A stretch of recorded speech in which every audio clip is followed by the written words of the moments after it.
پہلا سوال رمضان کے روزے کس سن ہجری میں فرض ہوئے تھے؟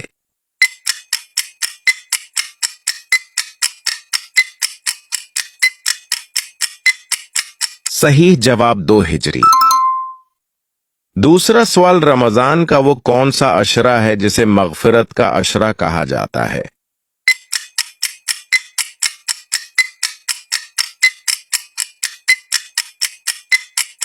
صحیح جواب تیسرا عشرہ۔ تیسرا سوال شب قدر رمضان المبارک کے کس عشرے میں آتا ہے؟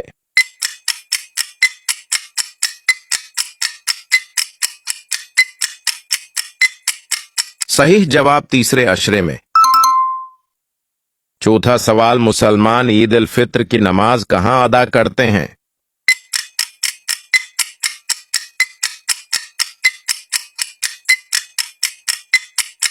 صحیح جواب عیدگاہ۔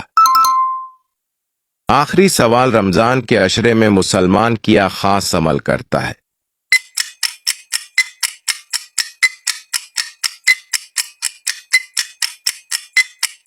اس کا صحیح جواب آپ کمنٹ سیکشن میں دیں اور ویڈیو کو ضرور فالو کریں۔